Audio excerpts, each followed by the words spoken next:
Good morning, everyone, and welcome to another episode of Breaking Dawn. I hope you're all doing well this morning, waking up bright and early, getting your breakfast in, getting your coffee in, whatever you like, whatever you take. I'm not going to discriminate. Thank you for joining me this morning on this show, this early morning. 8 a.m. here where I am, 7 a.m. in the UK, 10 a.m. in the Middle East. We are live, and this is Breaking Dawn. Please don't forget, before I start, to subscribe and smash a like on the video. That would be fantastic if you could do that for me. Could you do that for me? Could you? That'd be very nice of you if you could do that. Thank you so much. Now, let's kick on with the show. And in regards to Manchester United, of course, it's been another crazy 24 hours for Manchester United, has it? There's never a day that goes by that we don't have a bit of news, a bit of controversy that happens within our club. Last night, of course, it was the Sancho situation. And I'll be touching on that later. Of course, there's a lot of fans out there who are against what happened to Sancho, who are getting the crumbs off the table, because obviously they've been made to look pretty stupid the last few months, haven't they? Let's be honest. So I'm going to be touching on that. And I'm going to be touching why it doesn't make sense now just to keep going on and rambling on about it. And we just might as well just move on anyway. Now, Manchester United have been in the market for a while. We've had a number of names that have been thrown at us this last few weeks, month, year, so to speak, ever since Ineos took their 27%.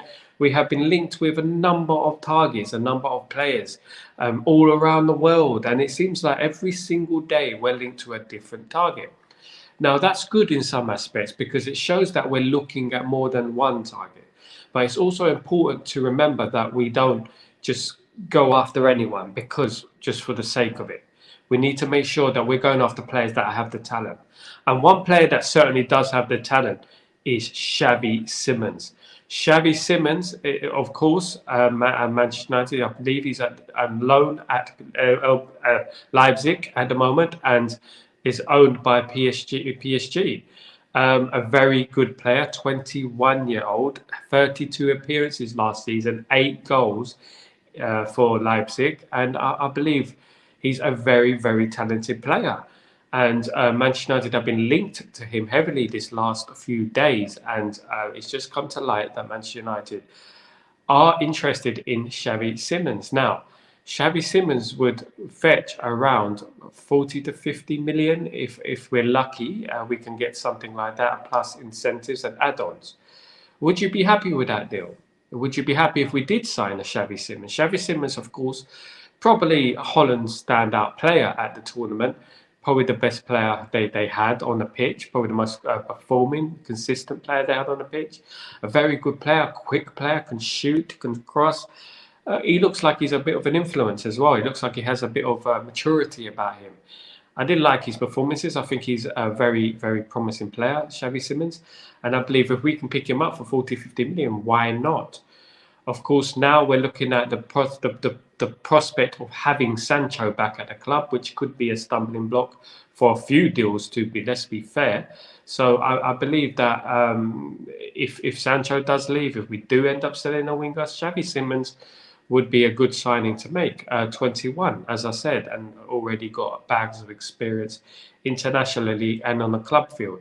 Got 8 goals last season for Leipzig. It's pretty well good going, isn't it? For a 21-year-old, it's pretty good going. A very, very decent, a very promising young player. But are we going too Dutch? We've got a lot of players who are Dutch now.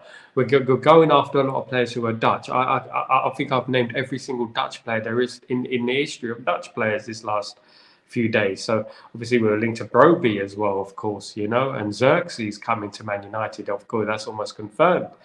Of course, we've got the backroom star, Ruud and Rennie Hake are Dutch. If you think that Ten Hag doesn't have an influence on what goes on at Man United, you just need to look at that. The Dutch influence is second to none at the moment. We're becoming, do you remember the old Barcelona from about 1998, 99, when they signed lots of Dutch players? And because I think generally they have in the past because of course Johan Cruyff, etc. But in 1998-99 they had like the whole Ronald de Boer, Frank de Boer, Freya Kluivert, Overmars. They had the full shebang of Dutch players, and if they weren't Dutch, they played in Holland, like Jari Litmanen and players like that, if you know what I mean. So we're going very Dutch. If we do sign Simmons, it is another Dutch player that will be on the conveyor belt of Dutch players that are coming through the Dutch conveyor belt. So and Manchester United are interested in Xavi Simmons, could go for 40 million. My theory is that he'll probably go for more, as his performances in the Euro 2024 Championships were pretty good, weren't they? He was really good, and he scored that brilliant goal against England, of course. What we have to remember, he did fade away in that game, but what we have to remember is that he is 21. 8 goals for Leipzig last season, 32 appearances, 21. It's quite a good going, isn't it, for a young player to be that prolific at that age, from that position as well. Now, more news. I brought to you a few weeks ago the news that Manchester United were interested in Ferdi Kodioglu. Ferdi Kodioglu is easy for you to say, but Ferdi Kodioglu is a Turkish international, played the left back and left wing back for Turkey during the European Championships 2024. Was brilliant. He was a brilliant player, played really well. Really unfortunate that Turkey didn't go through. I felt that they sat back too much in that game, and they could have done better, and they could have went through if we were lucky, if they were lucky, if they just went for it. You know, even the Turkish players are saying that they should have went through. They were too negative in the game. Now, Ferdi Kogluoglu is a very talented individual who plays for Fenerbahce. He would fit our left back position very well, and as I said for a few weeks now, I would like Ferdi Kodioglu, and I would like Gutierrez, or I would like Miguel Gutierrez as the left back options. Those are the two left backs I would like. How much will Kodioglu go? I say he's worth about 35 million, around that mark, but obviously they are quoting 31 at the moment, but I think we can get him for about 35 if we negotiate properly.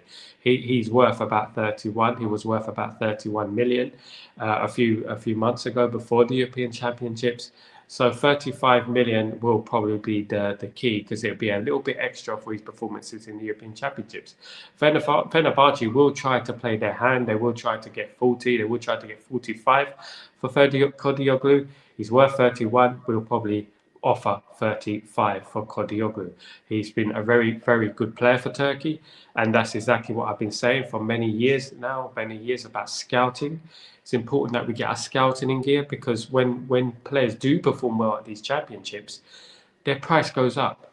What we need to do is look at certain international teams and look at who's their left back, why are they playing for their country, how their performance has been. That's what we should be doing every time, not just wait until they become the next big thing at a European Championships, for example, and we end up paying extra for them. But Ferdi Kodioglu is a player that excites me. He's one of the players that on my list that I would like to sign. A left back option, someone who can get forward, someone who can create, someone who's quick and skillful. Very, very promising player. As is Miguel Gutierrez, of course, who plays with Girona, co-owned by Real Madrid. He would be another one who would excite me and I would like to see at Manchester United. How do you feel about that? What do you feel about Kodioglu then? Ferdi Kodioglu, Turkish international, coming to Manchester United. Would you be pleased with that signing? I would be very happy with the signing. I think I'll be very happy with Miguel Gutierrez or Ferdi Kodioglu. Just keep Chilwell way away from Manchester United. We don't want any more Chelsea rejects. That's precisely what we don't want. Any more of that Chelsea rejects coming through the door at Manchester United. Now, more news, but in regards to transfers, is Matthijs de Ligt. Matthijs de Ligt, of course, has been rumbling on for a few weeks now. Manchester United have been after de Ligt for a while, and it seems like forever. We've been after de Ligt. Nothing concrete as yet, but it looks like de Ligt will be the next through the door at Manchester United. Matthijs de Ligt will be signing for Manchester United in the region of 42 to 50 million euros, which for me is decent, as a decent signing, and for me it'd be criminal not to get that deal through the door now, as soon as we've been speaking about de Ligt for the last few weeks, haven't we, it seems. So de Ligt could be the next guy through the door. I believe he'd be the next signing for Manchester United, and I believe more developments will happen within the next few days. I believe we will have him completely signed by next week. That's my prediction. Xerxes will be on Friday. Xerxes' medical should be all confirmed, and everything should be all set, signed, sealed, delivered by today. Or by Monday, of course. I said Friday, the medical was completed yesterday, I believe. Rumours were the medical was completed, and he is more or less a Manchester United player, as I stated a few days ago. He will be. Matthias de Ligt should be completed by next week, I believe. By Friday, next Friday, he should be a Manchester United player. Matthias de Ligt would add to Xerxes and two Dutch players again into the side. Very exciting times in regards to the Holland and Dutch players coming to Manchester United. Of course, we have a huge Dutch influence, and if it works, it works. That's what we have to do. That's what we have to believe in. It's not just about where they're from, it's about how they perform on the pitch, and that's all that matters for us, of course. Now, in regards to players out, Scott McTominay has gained the interest of Galatasaray in Turkey. Now, Scott McTominay obviously has been at Manchester United a while now, was given his debut by Jose Mourinho. He's been at Man United for a good few years, good 7-8 years in the first team, there or thereabouts in the first team. But Scott McTominay could be leaving Manchester United and going to Galatasaray. Now, here's my opinion on that. I believe it when I see it. Scott McTominay is a bomber. He's one of them people. Is that the mythical world of Scott McTominay? He's just been at the club for so long. Just a very average player, gives his all, and he does the shift for Man United. Is he the type of player to get you to where you want to go? Is he the type of player to win you a title? No, he's not. He's not that type of player. So I do believe we should try and cash in on him. Galatasaray have offered 25 million, I believe, for Scott McTominay. But the problem is with Galatasaray, they have never signed anyone above 20. So if they haven't signed anyone above 20, do you believe they're going to pay 23, 25 million for Scott McTominay? In my opinion, that's low. That's a low end of the offer for Scott McTominay. Scott McTominay's worth 30 plus. He's a first team player for Manchester United. He won the FA Cup. He was in the team for Manchester United in the FA Cup final. So he should be around 30, 35 million, in my opinion. If we could pick something in the region of that amount of money, it would be a good signing, in my opinion. I believe Scott McTominay should be sold. I do believe that. I don't think he's Manchester United quality. I haven't for the last 7 years. I respect the lad. I think he's a great pro. I think he gives all his all. Yeah, we have won more titles with worse players than Scott, but mate, Sir Alex was a genius. Sir Alex could play anyone and he'll win titles. Sir Alex, this is a different. Scott McTominay is a type of player you can have in your squad. I agree. You can have him in your squad, but as a first team player, I don't think so. So my view is to sell him. I think he's not good enough. He's not good enough. If we want to go where we want to go, football has evolved. He's very one-dimensional. Yes, he does get the odd tap in, he does get the odd goal, but our overall play and the balance of the side when he plays isn't good. You saw him at European Championships. He doesn't offer much. He offers heart, he offers passion. I just don't think he offers what we need. I think if we need money for FFP, Scott McTominay will get the full amount for Scott McTominay, and it will go straight towards our FFP, and it will be a good sell for us. 27 years old, time to let go, I think. Time to let go. Bring someone else in, bring someone else through, if you like. Scott McTominay, all due respect to him, but I feel like he's punched above his weight for a very long time. In truth, Man United haven't been great. We know we haven't been great. No one has been great for Manchester United over the last decade or so. Scott McTominay has given his all, and I respect him for that. He gives his heart and he gives passion for the club, and that should be respected. But if we do sell him, no less than 30 million. I said it. Galatasaray are after him, 20, 25 million. I don't think that we should accept that offer. I think that that is a low offer. And as I said, Galatasaray have never signed anyone above 20 million. So why would they offer that much for Scott McTominay? They're going to have to offer a lot more if they've got any aspiration on signing Scott. Of course, he's an asset to Manchester United. And of course, Ten Hag don't mind keeping Scott McTominay. Now that we have Sancho, who could possibly be staying, it's important we have good attitudes at the club. because Sancho has shown a very, very poor attitude at Manchester United, of course, over the past year, especially in particular. The influence on players like Sancho have on young players is very detrimental to their development. So I believe that Sancho maybe potentially staying at Manchester United is a good and bad thing. It's a multi-layered situation that we have to navigate through. At the end of the day, there are many people who were, well, a few people, I would say, who were Sancho fanboys. To be honest, let's say it. They were fanboys of Sancho, and I believe that anything that Sancho did, he did no wrong, and Sancho was in the wrong. Sancho wrote a tweet, kept it on the Twitter page for 2 weeks, and we've been mouthing off all indirectly all year, and don't think he hasn't been liaisoning with Dortmund and talking about our club. And if he's gone to Ten Hag and he has apologised, which I believe he has, I know that the people, the Ten Hag outers, should I say, and the Sancho fanboys, they want to believe that Sancho didn't apologise. They're getting the crumbs off the table because a lot of them, the majority of them have been proven to be, their opinions are proven to be idiotic and false, haven't they? So we said that Sancho was wrong, was in the wrong. Many of us, including my friend JCF here. Yeah, so I believe that Sancho was in the wrong, and I believe that we were proven right in regards to Sancho. And I believe that there's many people out there, even to this day, who are saying that Sancho didn't apologise. He didn't apologise. How do you know he apologised? Now, I think they don't think this through, right? I think they're a little bit one-dimensional. I think they've got delusions of Gundula, isn't it? When a player makes a mistake, right, he will be told to go into the office with Ten Hag, which he probably has been, because we were run by the Glazers. So let's not get that twisted.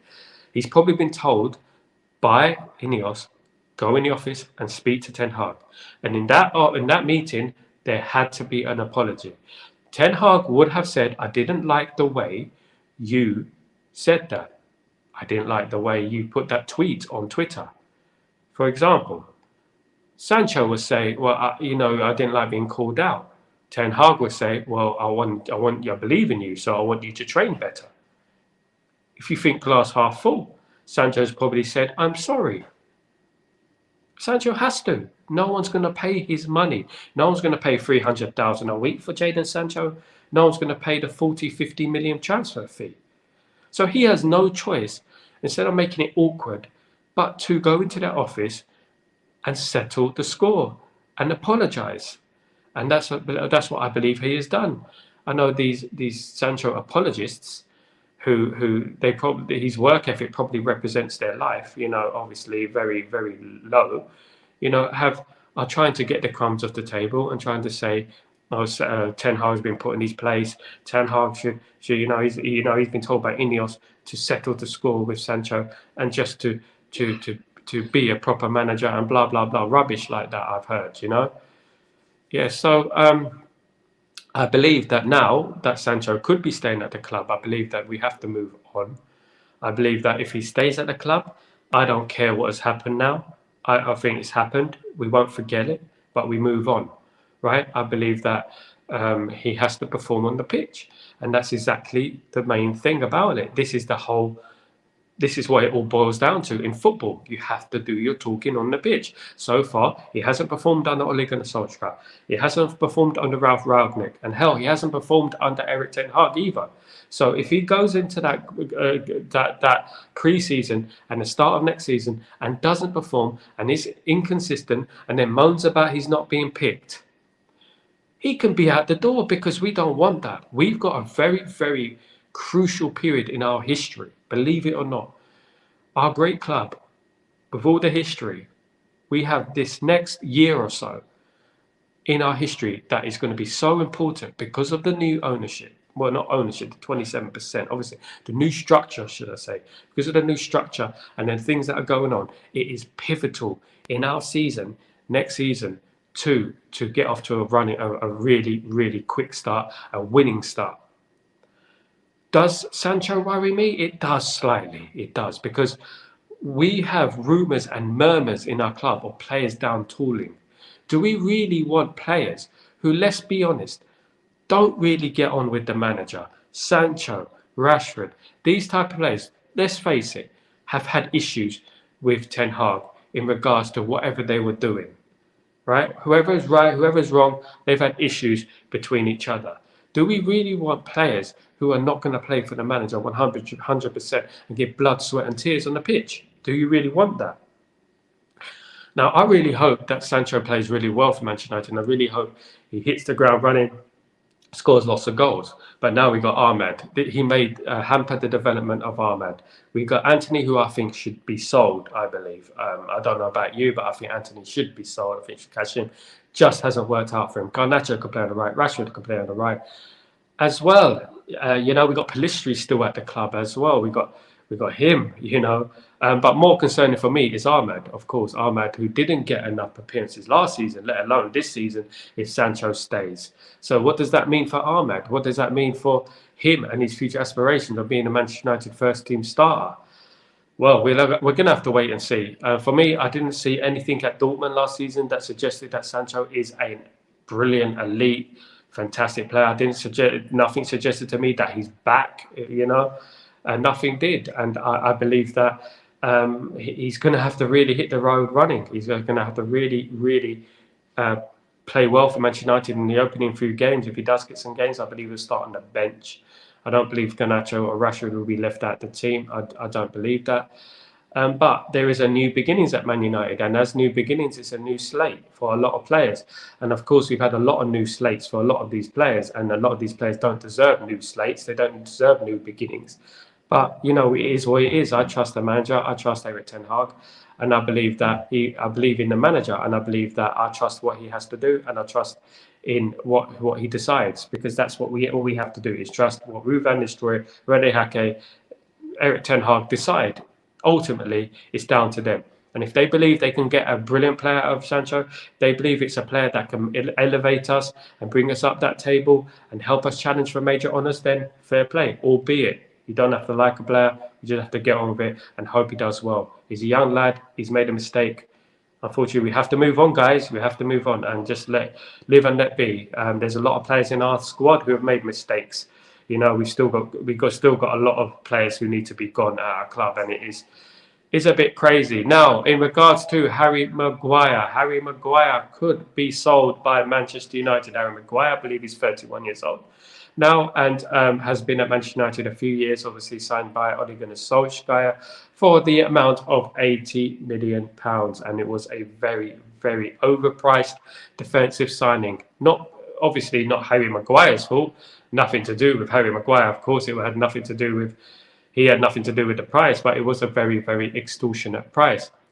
Harry Maguire seems surplus to requirements at Manchester United. Of course, he came in last season, done pretty well, but lost his place in the England squad.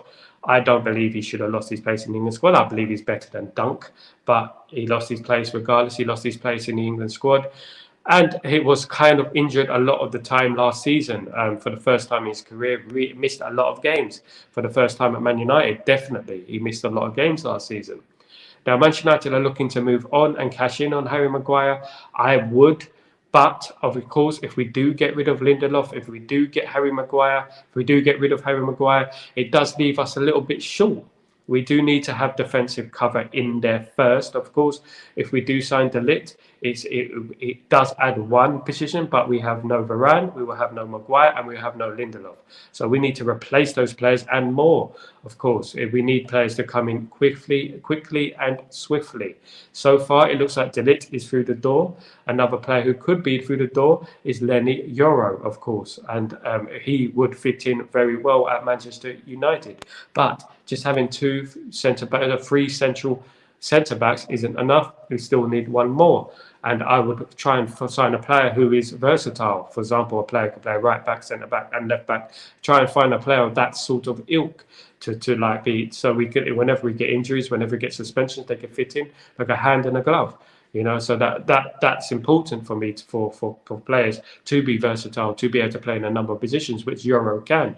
Now, if we sold Maguire, I think we can get up to 20, 25 million for Maguire. Another low end offer, of course. He is in his 30s now, so it's we have to be realistic in regards to Maguire. He hasn't set the world on fire at Man United, of course. Who has? You would scream at me. Who has set the world on fire at Manchester United? Not many people have set the world on fire at Manchester United, especially in the last decade. Harry Maguire would represent a sad end to a promising signing. As I said on the stream many years ago, when he signed for Manchester United, I thought I was excited, and I said he would be one of the best defenders in the world. It's there. Look it up. I said that. But it just quite hasn't worked out for him. And the way Ten Hag wants to play, I just don't think he fits the mould in regards to the way he wants to play. Can De Ligt play the way Ten Hag? I think he can. I think he can play the ball out from the back. I believe we can play with Onana and De Ligt and Alicha in that defence. I think it will work better. In regards to Onana, I do believe Onana needs improvement. I do believe Onana needs to do better. I believe he made far too many crucial mistakes last season, which cost us, obviously, the Champions League. Almost cost us the FA Cup final. He got away with it. He made a brilliant save in that game, but that goal from Doku, it needs to be cancelled out of his game. These mistakes need to be cancelled out of his game. Sorry to bring it into another subject, but it is important that we do cancel out these mistakes from players like Onana. They need to cut it out with all these balls slipping underneath him and going into the back of the net. He needs to train on that. He needs to work on that. We need to work with him on a training field, because we cannot concede stupid goals next season. We don't need that. But in regards to Harry Maguire, Victor Lindelof, Aaron Wan-Bissaka, I believe these players should be sold. Of course, it'd probably be 2 out of 3 who would be going. I don't believe all of them would be going. Who would you like to see sold in that defensive line? Would it be Lindelof, Maguire, Aaron Wan-Bissaka? Which ones would you like to be sold?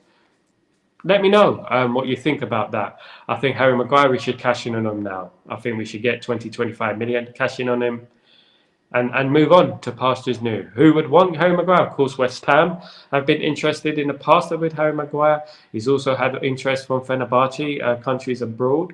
And even Marseille has been talked about Harry Maguire.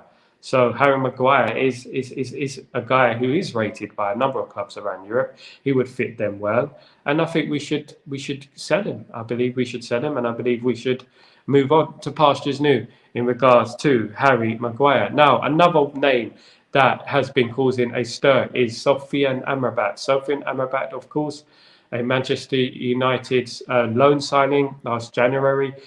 Didn't fit in as well as he could have. Of course, was moved to left back, was injured as well, of course, and didn't really fit in until later on in the season. He started to see his qualities, especially in the FA Cup final, where he played nearly, I think, probably one of the man of the matches in the final.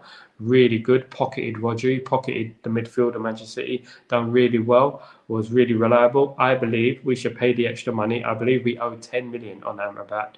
I think we should sign him, just take the punt and get him. It's money that we save. It's cheap. Get him. Sell Lindelof, sell Maguire, and get Amrabat through the door.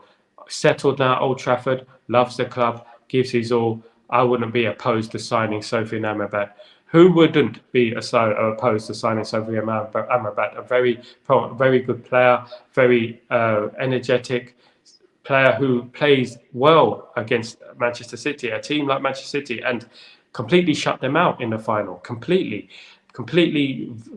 nullified their goal-scoring threat. He was brilliant, and that shows the potential of Amrabat when he is fit, when he gets a run in the team.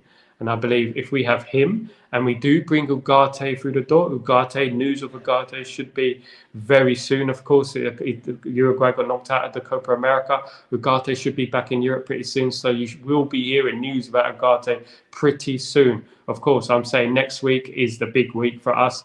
Of course, we've got the friendly against Rosenborg coming up. But you will hear news about transfers coming through the door next week. More solidified news about transfers coming through the door. Ugarte will be back in Europe. He's back in Europe now, I believe. So he will have a couple of weeks off. And we'll see what happens after that. But I believe that news will be emerging from the Ugarte camp. Of course, Uruguay television has been talking about Ugarte going to Manchester United, saying that is the perfect place for him. Let's see. Let's hopefully we get him through the door. We do need another central midfielder. If we have him, if we have Amrabat, if we have Mainu, that would be great. Now, in regards to Casemiro, I spoke yesterday about Casemiro. Al Etihad of Saudi Arabia are very interested in Casemiro and are willing to pay up for the midfield player. Of course, Casemiro had a poor season last season, whether it was injury or fitness. He was not doing well last season. The season before had a brilliant season. Of course, his season was was inconsistent because of the red cards and the suspensions that were unjustly handed out to him. Of course, it's been a bit of a crazy couple of years for Casemiro in England. Of course, he set the world on fire when he first signed for Man United. Last season didn't quite work out for him for whatever reason. Don't think he got the consistency. Don't think he got his game into play properly. Don't think he got his fitness up to scratch. I just think it just didn't work out for him. And I think now at his career, on his wage, maybe we should just move him on. And Al Etihad have shown a huge interest in Casemiro, and I think we should cash in on Casemiro. It'll be a Galacticos kind of signing for them, and I believe that he will get the money. If we get the money for him, we can put it towards Ugarte and whoever we need to put it towards, and we can move on from that era. Although he was a brilliant signing in his first season, and I am a big fan of Casemiro, one of the elites, one of the best, the greatest, most decorated CDMs in history. So we cannot say anything about Casemiro, but it just hasn't worked out last season. Would I be opposed to keeping him if we don't sign Ugarte? If we don't keep Amrabat, we have to keep Casemiro, and we have to keep him at the club. Very experienced, of course. So we just hope that he can get his fitness up and his performances back to what they were in the first season. Now, don't forget to smash a like and subscribe to the channel, guys. Thank you so much to those who have joined me this morning.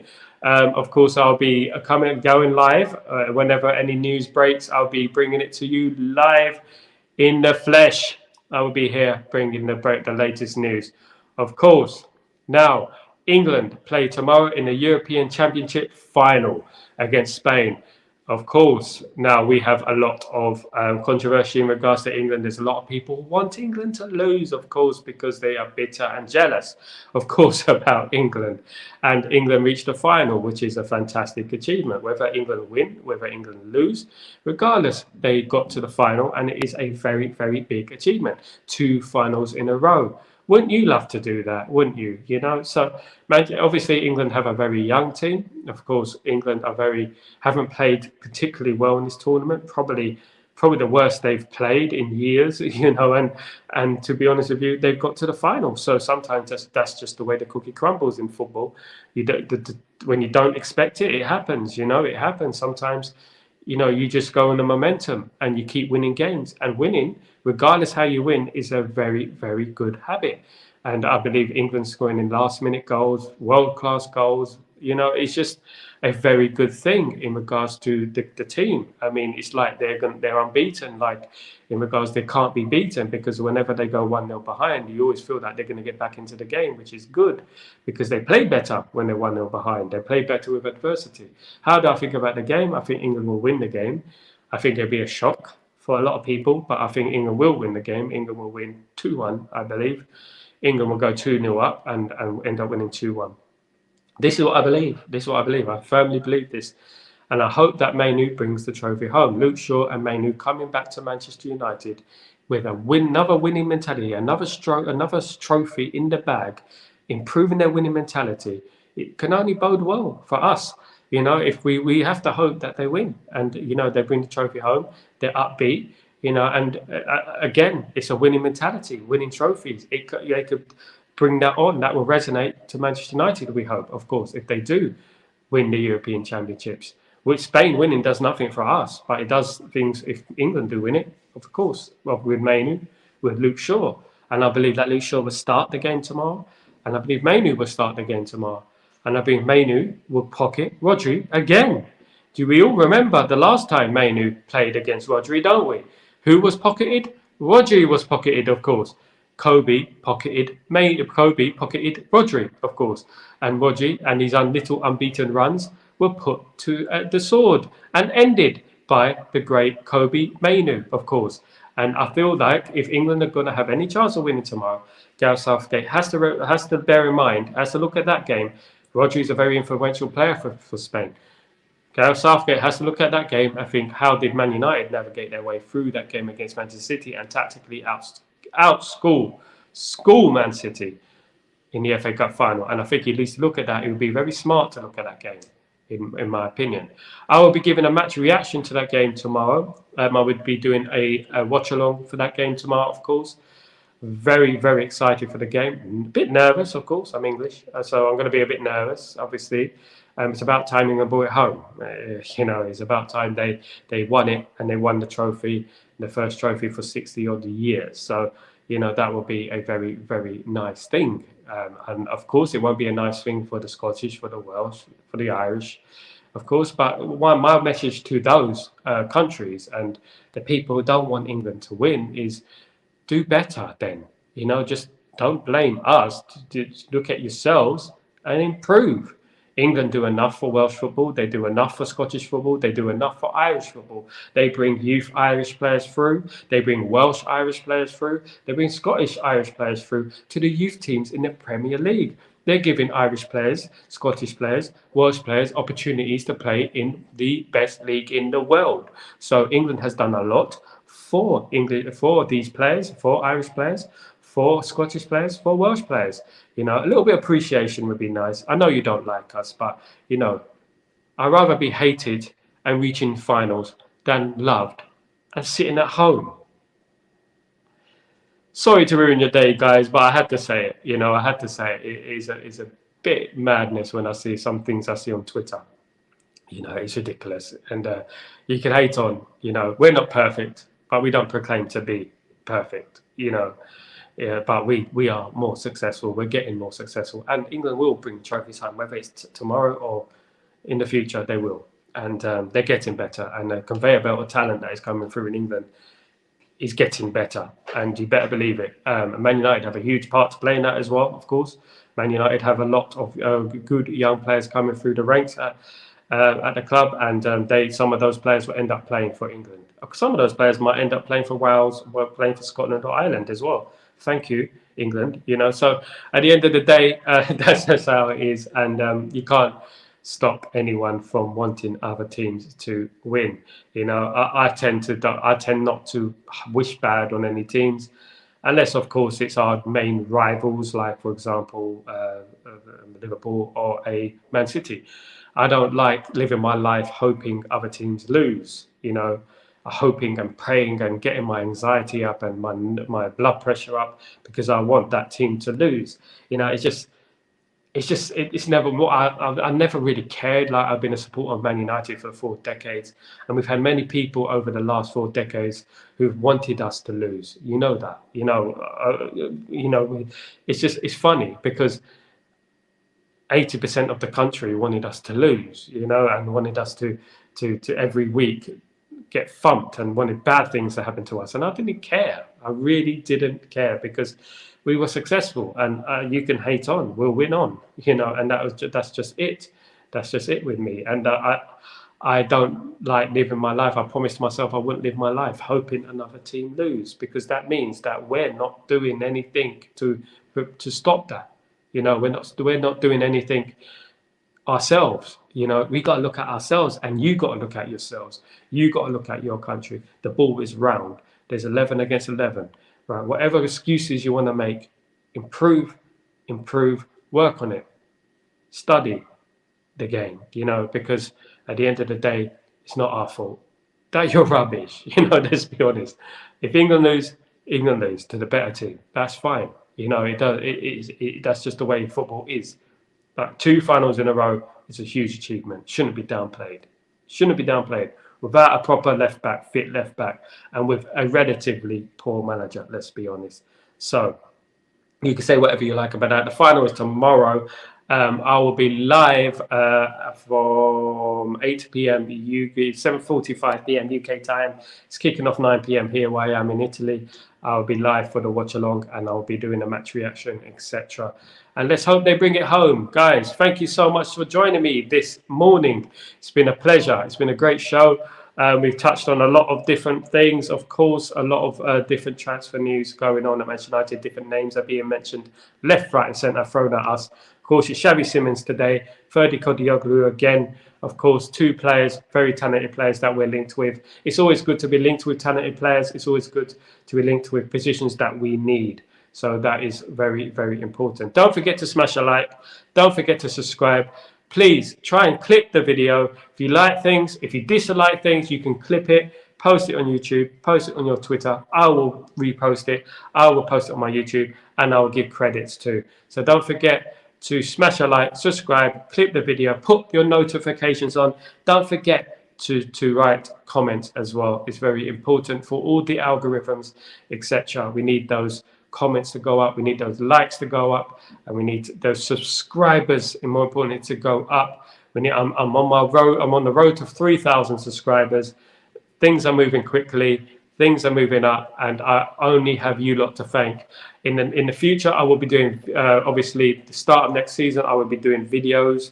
If any of you want to be involved in collaborations on this channel, in regards to being on the video, in regards to being on the phone calls and stuff like that, I'll be doing that too, because obviously I only see your messages on the side, so I don't see your messages, like I don't get more of a personal sort of vibe between us, you know. So it's better if we do videos, if we do phone-ins as well, which I will be implementing by the start of next season. Guys, thanks so much for joining me. You guys are absolute legends.